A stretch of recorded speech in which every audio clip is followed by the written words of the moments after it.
Can you see it now, ma'am? Yes. Yes. Thank you so much.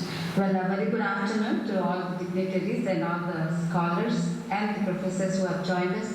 And first of all, I would like to thank the organizing team for giving us this opportunity to explore on the area of plurality of knowledge, the future of higher education in shifting global context. So the paper title is Exploring Gender Inclusivity in Higher Education, Quantitative Study, that was done among the B.Ed students.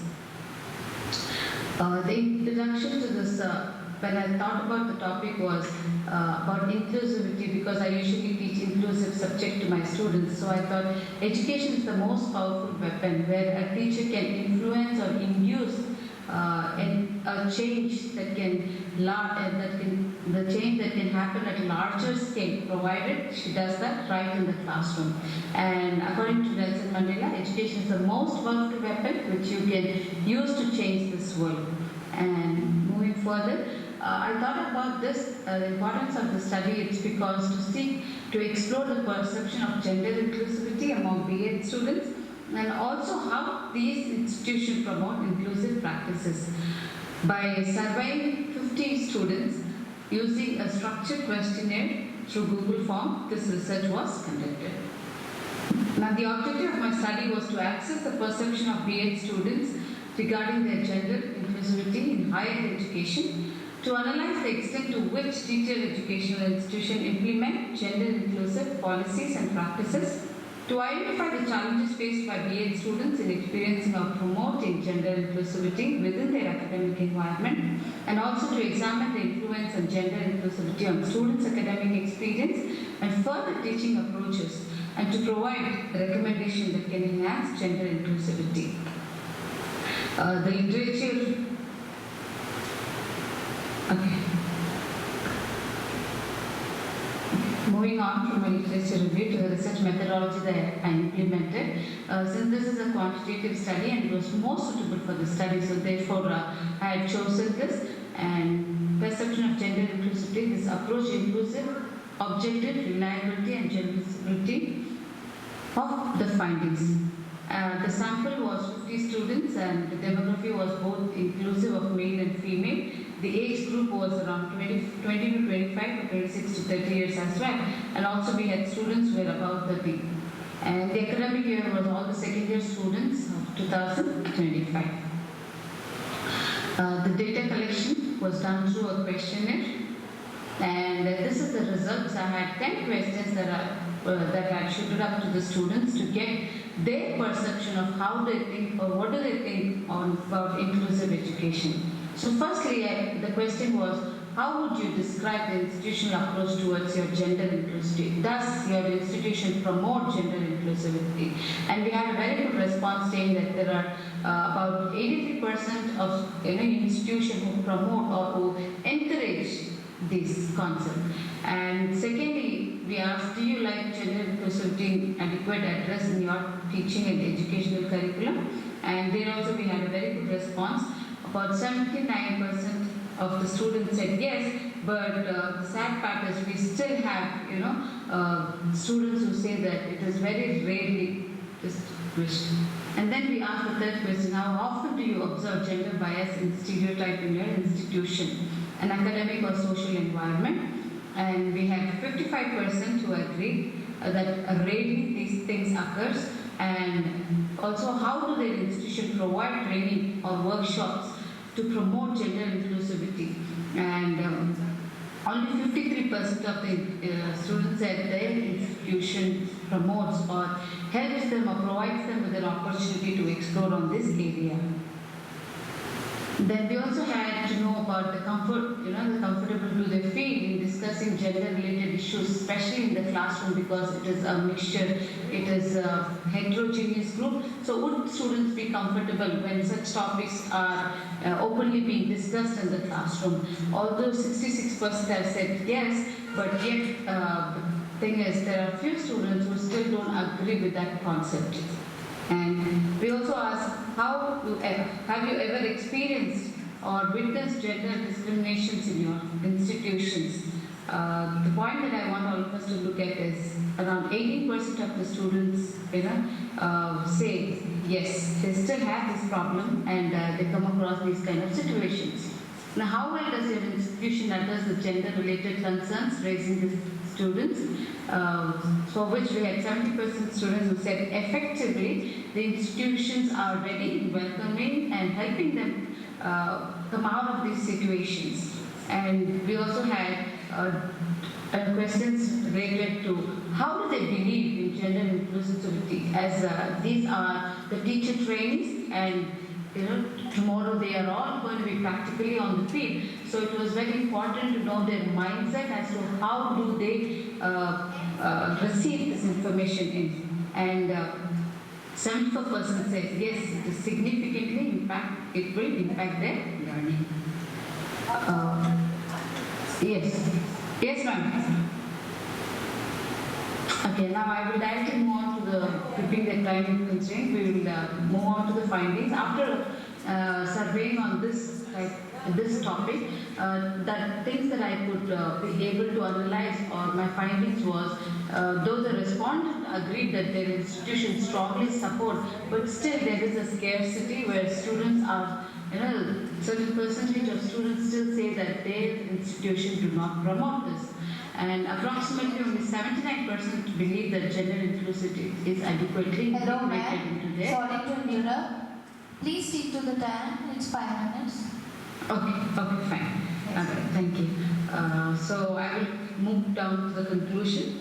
To put it in a nutshell, based on the survey that was conducted, the landscape of gender inclusivity perception among the B.Ed students revealed that neutral picture, while a majority acknowledge strong institutional support and perceive adequacy in curriculum inclusivity. Significantly, challenges such as observed bias and limited training opportunities remain evident. Nevertheless, the data was highlight optimism within a notable comfortable level in distinguished gender issues and confidence in implementing inclusive practices. Moving forward, enhancing training program, addressing basic and the thing that I could understand after conducting this research was there are students who are yet in a scarcity of knowing more about inclusivity in teaching and learning process, especially with gender and so on. So therefore, the recommendations would be that the institution should enhance their teacher training or conduct workshops where they spotlight the teachers and let them know the importance of coming through these basic education of inclusivity and gender, and also addressing the gender bias, which is very, very important. And institution also should support and encourage mechanisms effectiveness that can be addressed under gender-related concerns. And curriculums should be integrated, such curriculum that promotes or gives them adequate knowledge to know about inclusive education. And also promoting dialogues, encouraging open discussions of gender-related issues in the classroom. Because I think that is an open platform, we should provide an open platform, because that is when students will explore and their thoughts can be thrown out. And it is easy for us to get to understand what are their perception or in which angle do they think, or what are their critical level of understanding on this basic topic. Okay, so these are some of the references that I have made through as I was going through this paper, and so that's about my presentation. Thank you. Thank you, ma'am. Anybody has any questions? Next, Martina A. ma'am and Prasant P. John, sir. Please share your presentation, sir.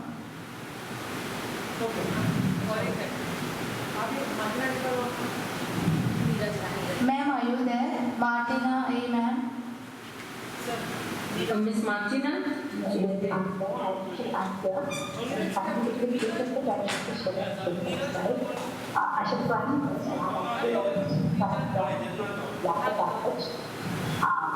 Ma'am, we can't see your presentation.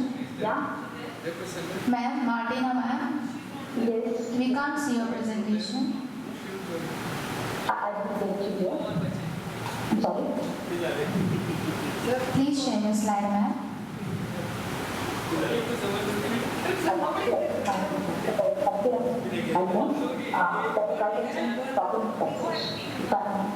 realize okay. So because of that, I'm actually trying to share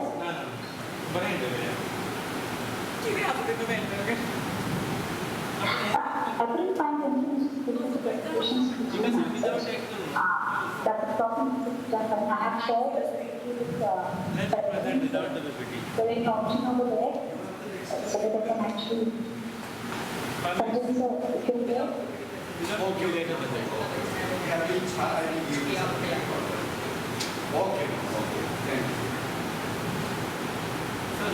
Ma'am, do you face any issues with Martina? What is the issue? I feel like the issue that I want to share is my mobile, but yeah, that's my laptop. But it seems like so I have actually shared the certificate with President She can speak Ma'am, you can speak without PPT.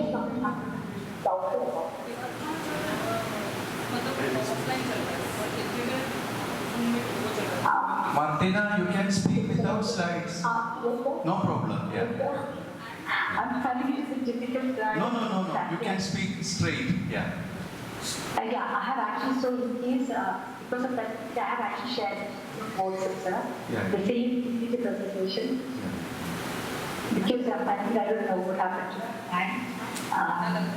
So, will you be able for you actually maybe to share it over this? No, you can speak without slides. No problem. You can speak without slides. Yeah. Please. Yeah. If you are able to, please do share. Okay. I have actually, I can use the WhatsApp. Okay. You can speak now. Yeah. My permission, your permission.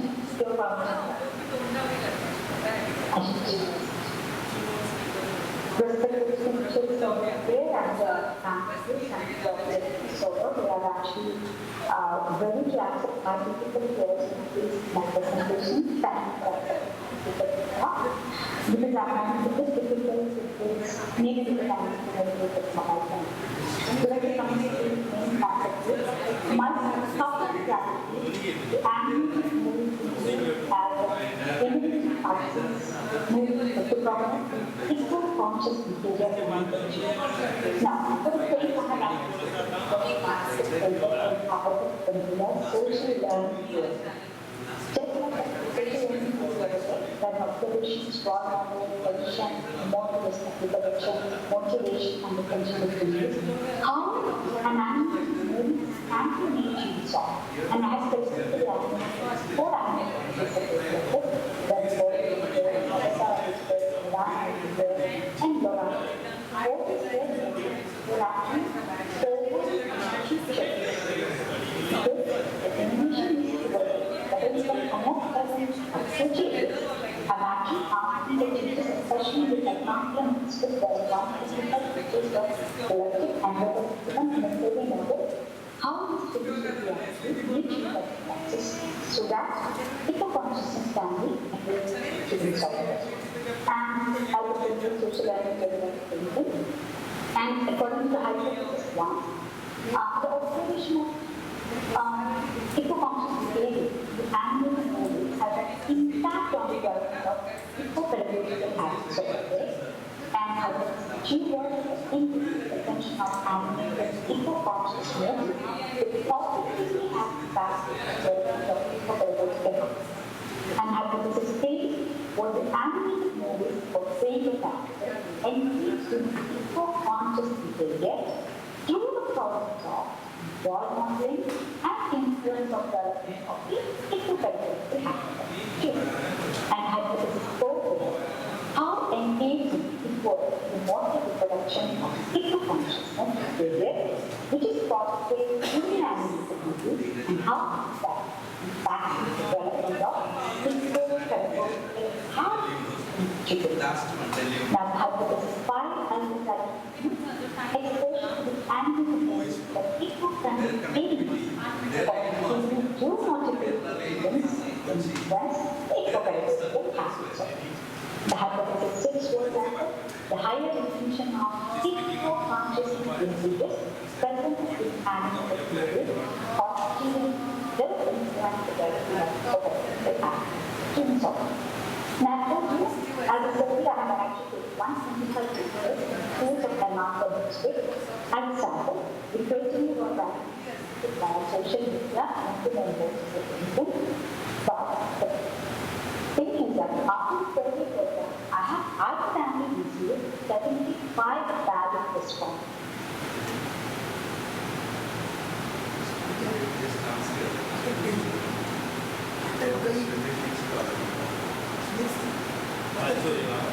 Teachers were not conveying all the things of it, and so I could only read 75 valid responses there. And accordingly, according to the assessment, 19 questions were included, 7 were demographic, and 12 were explored pedagogy with the lens of how to social theory. 6 independent variables were there, like observation, expansion, motor intervention, modeling, motivation, and encouragement. And a dependent variable was the development of eco-pedagogical habits to work successfully realized. And according to the analysis data, a regression model was used by SPSS 27 using the 6 independent variables to predict independent variable, which is actually eco-pedagogical habits. And as per the hypothesis of infection, the result was what I actually do is that hypothesis 1, 2, 3, 4, 5, all rejected just because the fact that the teachers were not able to make use of it and they were not aware of this and we failed as a new technique of the practice becoming as a technique. Because the students currently they are allowed that. So how can we actually make that family? That was my point of view. But the teachers in the analysis they don't identify the value for other work and new campus. And all the other 5 were rejected. And in the 6th one, I would suggest higher retention of the knowledge this present and this of the ability to influence the development of eco-pedagogical habits in the students. And to rescue this, I have read the help of Prashant Mukherjee, who is actually a management researcher and professor of statistics and management from the Department of Business. And acknowledging this doesn't help everywhere. And the scientists realizing what we are using is actually the model to read of all the predictive variables collectively they work in that only 15% in students eco-pedagogy. But science reported by Hawkins is 0.7. Anything above 1 becomes a larger. Now, I told you that the individual relationships with them only the retention emerged as a statistical significance, and this suggested that the ability to retain information and the messages present in the animal played a crucial role that differentiates between eco-pedagogical habits. And the driving was the other 5 ways, which is observation, attention, role model, motivation, and motivation. All of this don't show any statistical significance in the individual of students. And this is that while these facts may constitute the overall impact of activities, paradoxically, they may not be that crucial as influencing the students' eco-conscious behavior. So that is actually what the findings are found, and afterwards what we together with my guide, the secretary, we will also be using a trying the teachers of our teachers so that later the initiation in this finding. So that is all about my project over there, which is all about how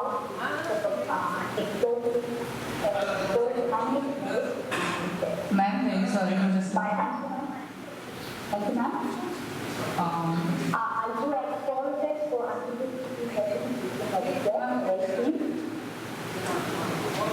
Sorry, ma'am, I could not hear you. Sorry. Yes, ma'am. Ma'am, I was just intimating that the time is up, so if you could wind it up. I do understand. I'm very much. Before the 29th question, let me apologize to the whole team of your country, especially because I do understand that this is how studying. I'm so unfortunate that I'm able to personally help people and I'm able to share things. So I have actually WhatsApp I'll also share typically maybe is there any question? Okay, thank you.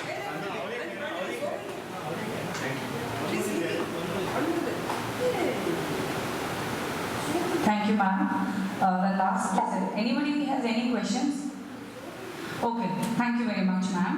The last presenter for the day is Neeraj Rani and Dr. Virendra Kaur.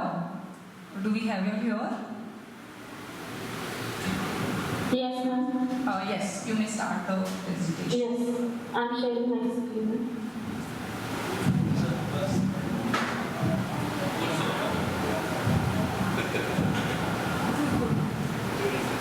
Is it visible, ma'am? Yes, can you please put it on slide share?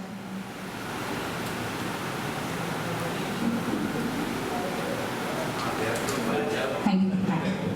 Is it visible, ma'am? Yes, it's visible. You may start. Please stick to the 8-minute mark. Thank you. That is around 6 minutes of presentation and then rest 2 minutes. So please stick to 6 minutes of presentation time limit. Thank you. Good evening, everyone. Myself, Neeraj Rani, from Department of Education, Akali University, Talwandi, Sahib. Today, I am giving my presentation on the title, The Impact of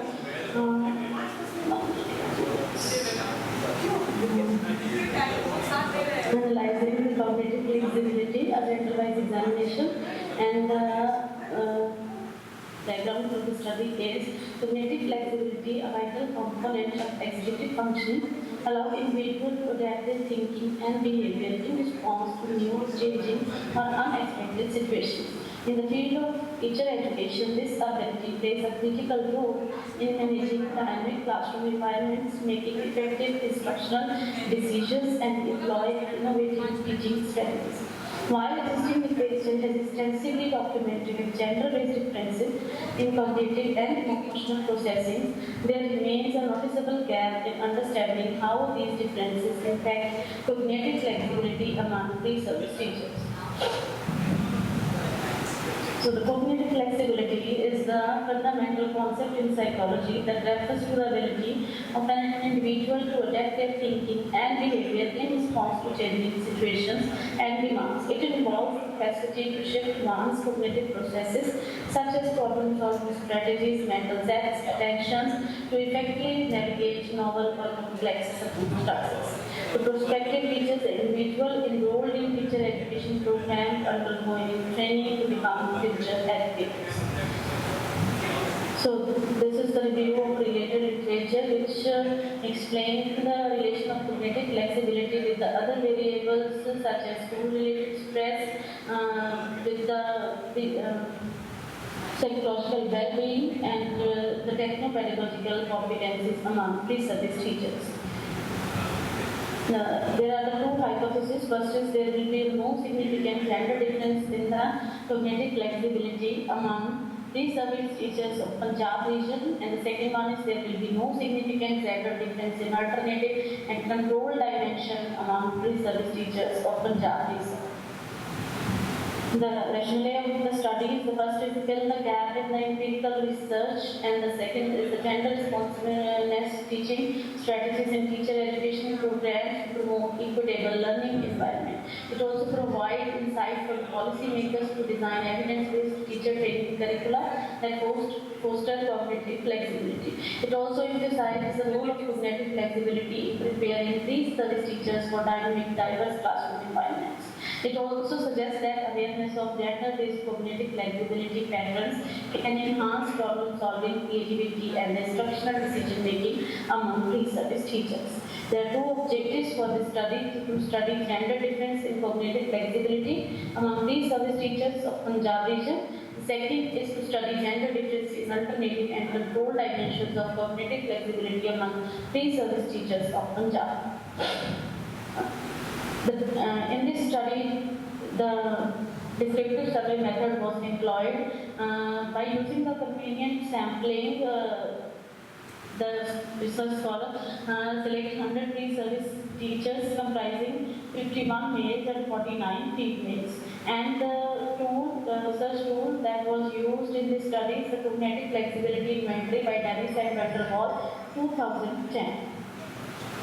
So this is the demographic profile of participants. The table 1 represents the demographic profile of the participants involved in the study conducted. The sample comprised 100 pre-service teachers with 51 males and 50 females. This balanced representation allows for a meaningful comparison of cognitive flexibility across genders. Table 2 represents the descriptive analysis of data based on gender comprising male and female participants in terms of their mean scores, standard deviation and the t-values for the statistical significance. The findings show a significant difference between the two groups. Males scored a much higher mean value of 65.22 with a standard deviation of 100.68, while female had a considerably lower mean of 12.898 and a standard deviation of 13.997. The t-value is 3.03, marked with an asterisk, indicated that the difference is statistically significant. Table 3 represents the mean difference in the dimension of cognitive flexibility, specifically the alternative dimension and control dimension between male and female pre-service teachers. The finding indicates that female participants scored higher in the alternative dimension compared to their male counterparts, who had lower mean score of 67.72 with a standard deviation of 8.90. The t-value for the difference is 2.28, which is statistically significant, suggesting that female exhibit a significant higher level of flexibility in considering alternative perspective or approaches. However, in the control dimension, the mean score of females and males were quite similar, and the t-value is 0.43, that indicates no statistical significant difference. Sorry to interrupt, but you're already done with your time. We will give you one last minute. Thank you. Okay, sure. And finding the female pre-service teacher exhibit higher overall cognitive flexibility levels compared to their male counterparts. Descriptive analysis revealed that the cognitive flexibility among pre-service teachers is generally high.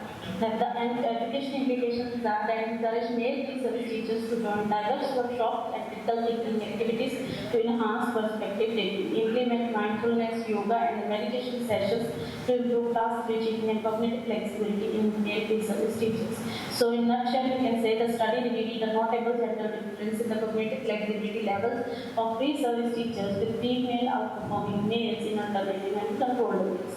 Inclusion of in-service teacher and qualitative methods such as interviews could provide deeper insight into cognitive flexibility in educational context. So that's all from my side.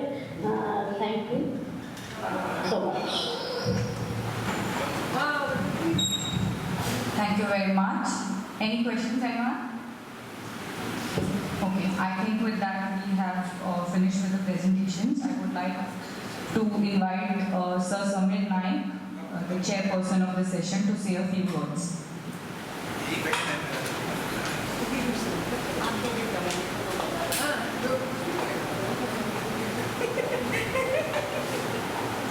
Good evening, everyone. It was a nice experience to have along with you, to listen to all the papers, the research scholars and the professors who have presented the papers. All the papers were very interesting and very informative. This was a very interesting session of this World Conference. The topic on which plurality of knowledge, the future of higher education in shifting global context. So there were totally 8 papers that were supposed to be presented here in this online mode. Simultaneously, we were having other paper presentation sessions in a physical mode in different classrooms. In spite of maybe some technical glitch, we could get to listen to the 6 presenters have presented their papers very nicely, and all the topics were very interesting, very informative. In brief, I would like to just give a summary from my side, maybe in a minute or two.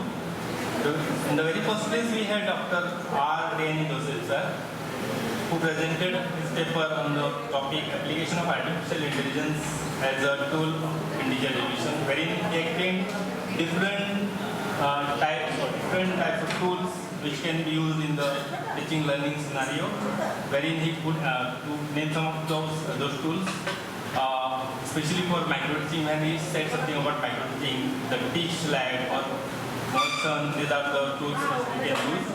Similarly, for giving real-time feedback, we just, out of several other tools, we just make a mention of Go React. Also, some tools related to assignment work, GetScope or ChatGPT in order to generate structured lesson plan, and Google Scholar and all these things we could hear from him in his paper. In the next place, second place, we had a case study wherein Professor Dr. Prakash Lohar and Bhavishkar, they showed their concern in the case study, that is changes in physical environment of Tapi River lead to decline in biodiversity, wherein they showed their concern for this issue. Third place, we had out of these 6 topics, 3 were there on the this AI tools and this ICT related topic, which 2 were presented. The third topic also was similar, that is R. Manikanandan and DC Bharti, enhancing self-efficacy of the prospective teachers through digital pedagogy. And in this paper also he spoke well about the different tools that are available. In the fourth place, of course, there were some technical glitch. So it was shifted to Ma'am Sandhya, where she presented about her topic was about plurality of knowledge in future of the future of higher education in shifting global context. Under that, she presented a paper on perception of gender inclusivity, where she spoke and presented a case. In the fifth place, again, Mardiana and Prasanna P. John, they shared their paper.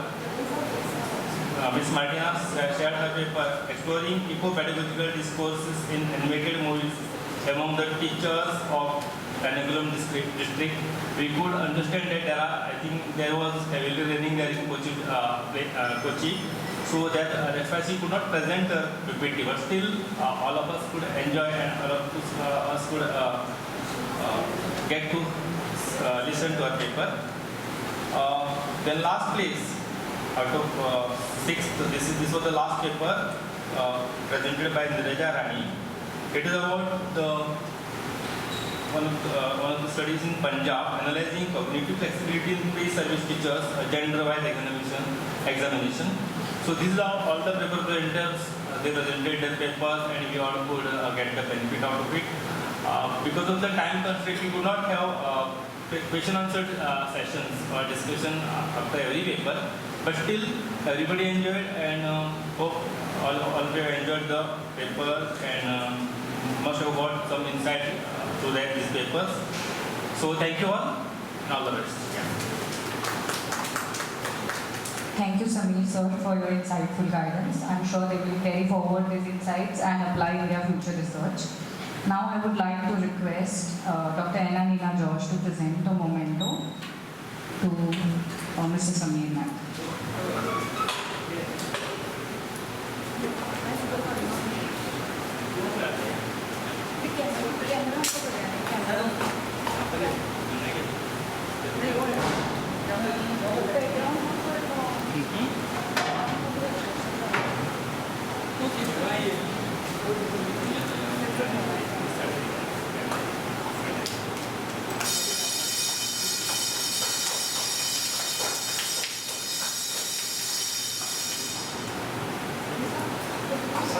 Thank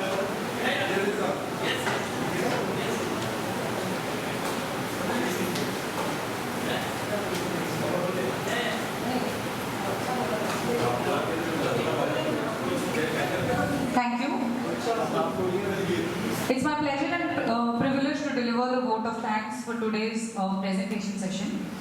First and foremost, I would like to extend my heartfelt gratitude to all the presenters for such insightful and engaging sessions. Your presentations have not only deepened our understanding of the topic, but also sparked valuable discussion and reflection. I'd also like to thank the chairperson, along with all the attendees for their active participation and keen interest. Your presence truly added value to the session. A special thanks to the organizing team for their seamless coordination which made this event possible. Once again, thank you all.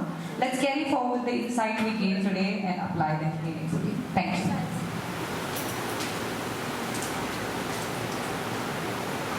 Now we have valedictory session.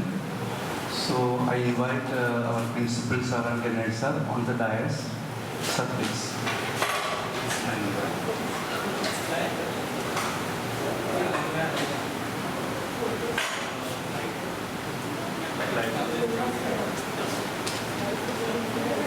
Annama, please.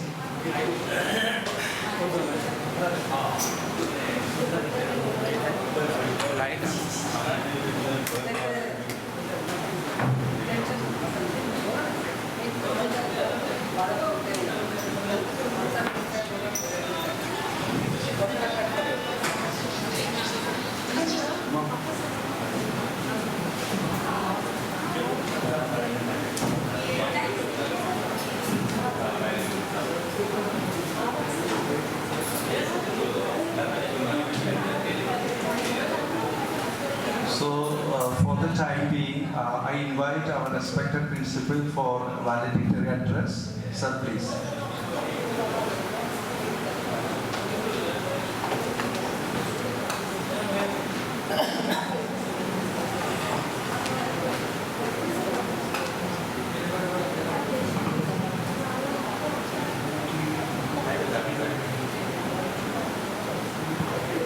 Good evening, esteemed dignitaries and participants. We have reached the end of the 4th World Conference on Plurality of Knowledge, the Future of Higher Education in Shifting Global Context, organized by GBM's Dr. Dada Vidya College of Education in collaboration with Global Ethics, South Asia Center and Association of International Researchers of Indian Origin, ADO Goa chapter. This seminar has brought together intelligent minds with a lot of information, ideas, and of course, we all experienced a wealth of, I would say, knowledge. A lot of experiences we had in this seminar, and a platform like this, it encourages collaboration, interconnectivity and lasting friendship. And I would like to extend my sincere thanks to the organizers. Especially, I would like to thank the Emma department, the faculty members, especially Mr. Sanjan and the team, and all the other faculty members and students who worked very hard to make this seminar a reality. And of course, I should also thank all the participants, the beautiful participants who are sitting here. Because of you, this seminar became a success. If no participants are there, then the seminar will not become a success. So I especially thank you, especially those who have come from different organizations, different colleges. I especially thank you all for taking out your precious time and being here for the whole day for the seminar.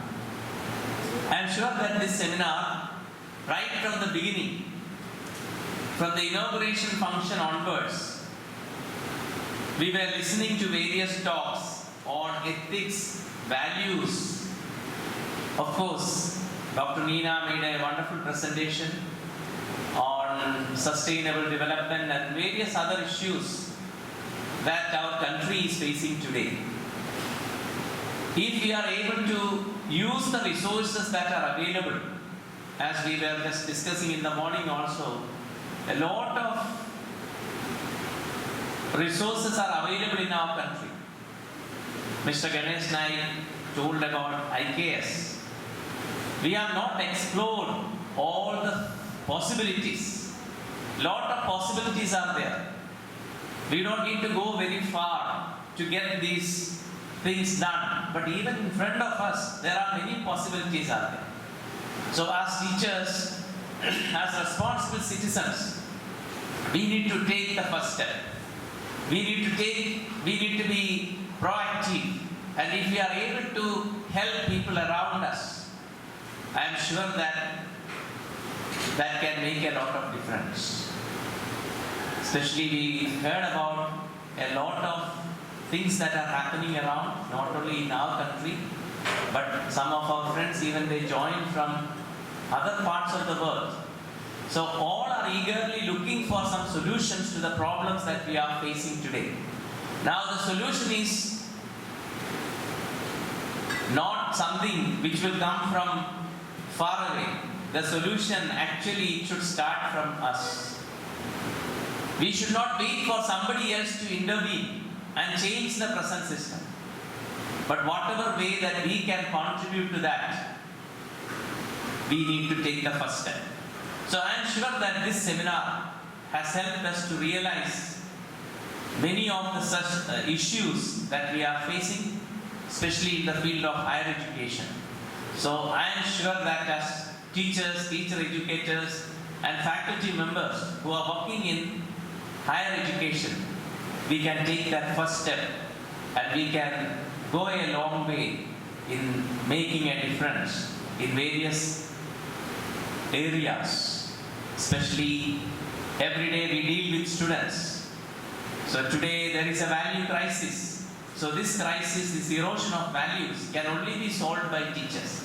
So I would once again motivate, encourage you to be the change leader. So you can be the person who can bring about this change. Don't wait for others to take the first step. Take the first step. Take the initiative and you will see a change and we will be able to reach to excellence in education.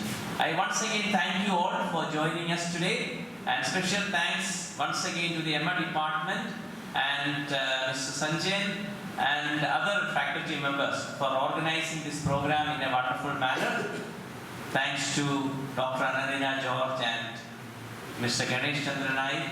Sir Sunil sir is not there. He has gone to the university, and many of the faculty members, even Prakash sir, many others are there from different colleges who have joined. I really thank you for taking your time out and coming over here, and you made this seminar a great success. And special thanks to our Christine also. From morning onwards, she has been, walking here and there with papers and managing everything in a beautiful manner. Of course, our system admin is there, Mr. Vijit Regi and all others, and all our faculty members, Vinay sir, Samir sir, and other teachers also. They participate in different, ways in this seminar, so that this seminar became a successful one. Thank you very much. Thank you, sir, for enticing valedictory address. Now I would like to invite Dr. Anandina George for sharing her reflections.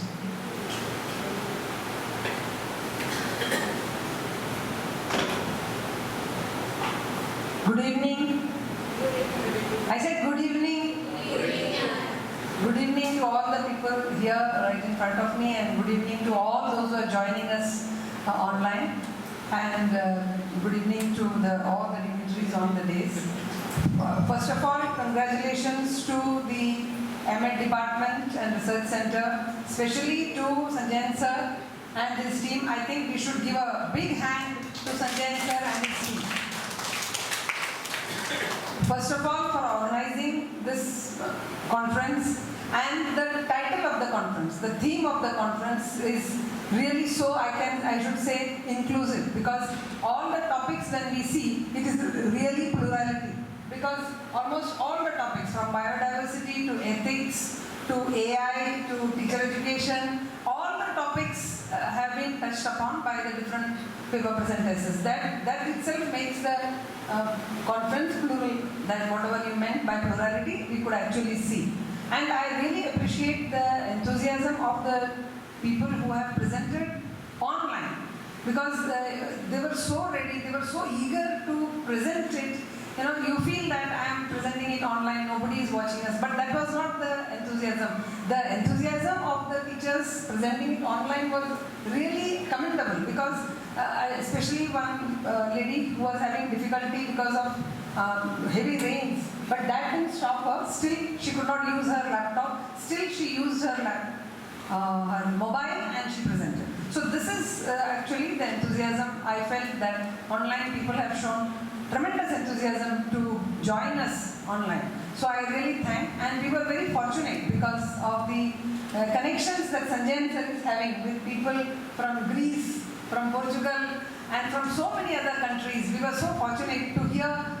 It was in fact a world conference, I should say, in reality, because we were able to hear actually real time from people across the world, and we were able to see how they were handling. And most important was, we are only talking about AI, but when I saw many of the people talking specifically about AI in teacher education, in terms of even lesson planning, how we should do lesson planning, how we should observe, how we should give feedback. So that was very good. Otherwise, we just talk about AI. But that was not the way the papers were presented. Paper presenters have taken special trouble